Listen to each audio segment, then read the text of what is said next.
Let it be a Nick and Jane, and let it be a Mr. Smith, a banker of Nick and Jane.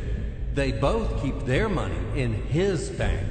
That's why we use the title Mr. Smith with respect. Nick really wants to buy, well, let's say Jane's bicycle, but he has no money. More precisely, he has money, but not enough, only $10, while Jane wants $100 for her precious bicycle. That's a problem. What should Nick do? Well, this bicycle is so desirable. He gives Jane his $10 as a deposit and asks plaintively not to sell the bike to anyone. He says that he will bring the rest of the money soon. At the same time, he runs to his bank, to the respected Mr. Smith, to get a loan for the missing $90. As ill luck, Mr. Smith has no money at this moment, but he knows perfectly about $10, which Nick gave to Jane. And where will Jane bring his money to? That's right. She will put these $10 in her lovely bank to the same Mr. Smith.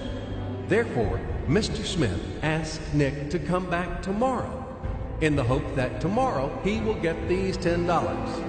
And everything happens this way. The next day, Jane brings $10 to the bank. The bank provides Nick these $10 on credit. Nick immediately gives them to Jane. She again puts them in a bank.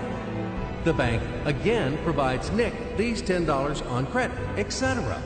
As long as Nick the fool will gather enough money for the bicycle. Don't you get confused yet? Be patient, I told you.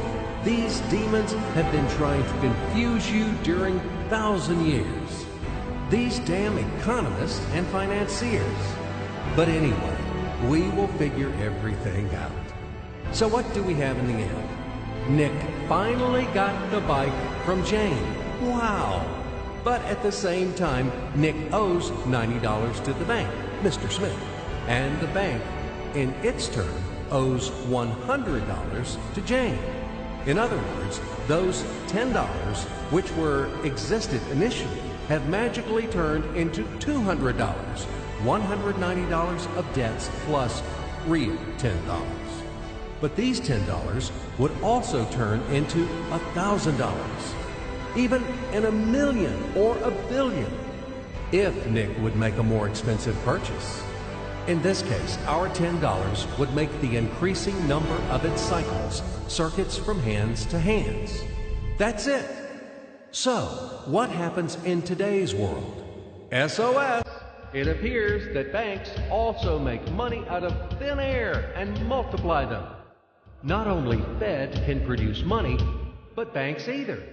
In short, everybody can do this, except you and me. We are not in the business at this celebration of life. I would like to print or draw some money as well.